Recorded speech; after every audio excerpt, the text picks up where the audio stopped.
Hi, verse and devotion. I'm actually just going to read Luke chapter 21, verses 5 through 37. And it is a lot, but I feel like that's what I'm supposed to do, so that's what I'm going to do.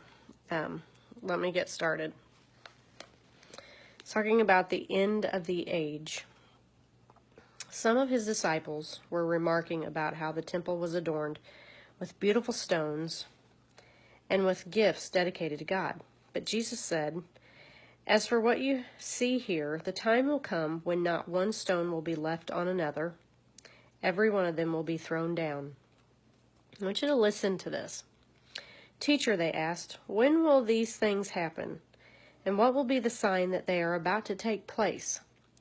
Jesus is explaining to us the things that we can look for when we know that his coming is imminent, okay, or close by.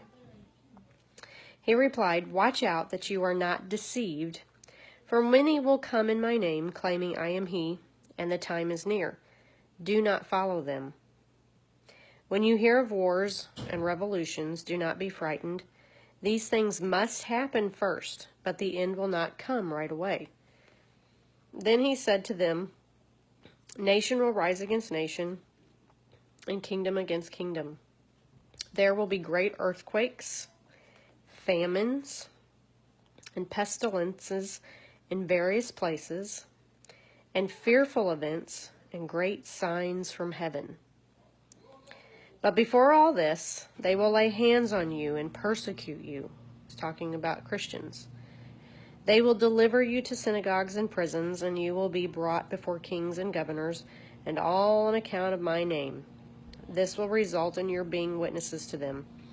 But make up your mind not to worry beforehand how you will defend yourselves, for I will give you words and wisdom that none of your adversaries will be able to resist or contradict.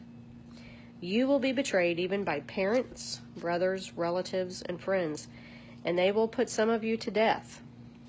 All men will hate you because of me, but not a hair on your head will perish. By standing firm, you will gain life. When you see Jerusalem being surrounded by armies, you will know that its desolation is near. Then let those who are in Judea flee to the mountains, let those in the city get out, and let those in the country not enter the city. For this is the time of punishment and fulfillment of all that has been written. How dreadful it will be in those days for pregnant women and nursing mothers. There will be great distress in the land and wrath against this people. They will fall by the sword and will be taken as prisoners to all the nations. Jerusalem will be trampled on by the Gentiles until the times of the Gentiles are fulfilled.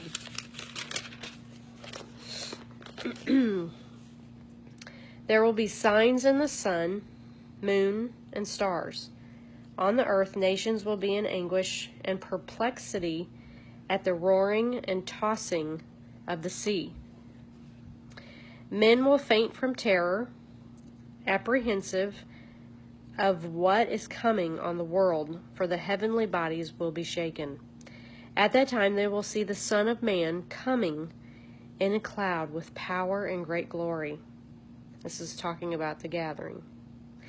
When these things begin to take place, stand up and lift your heads, because your redemption is drawing near.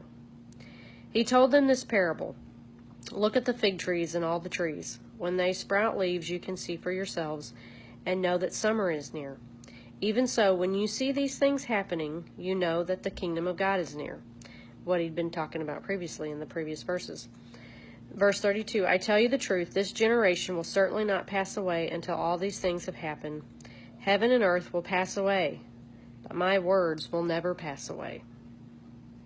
Be careful, or your hearts will be weighed down with dissipation, drunkenness, and the anxieties of life, and that day will close on you unexpectedly like a trap. For it will come upon all those who live on the face of the whole earth. Be always on the watch, and pray that you may be able to escape all that is about to happen, and that you may be able to stand before the Son of Man. Each day Jesus was teaching at the temple, and each evening he went out to spend the night on the hill called the Mount of Olives, and all the people came early in the morning to hear him at the temple. Now that may sound scary to you, but it's just a warning for you to be prepared and be ready. Because the good news is that Jesus saves you if you accept him. If you have asked him into your heart and into your life, then you're good. But there is a day that's coming that this all is going to happen. And one of these days, it will take place. But he says to watch and to be prepared and be ready. And that means every day. That doesn't mean just take a break. Always got to be ready. Always got to be working on your heart and your life. Okay? So if you think it's time to relax and take a break, there's no breaks. Don't get to take a break. Steadfast, be diligent, pray, and stay close to Jesus. Stay close to Jesus. Stay close to Jesus.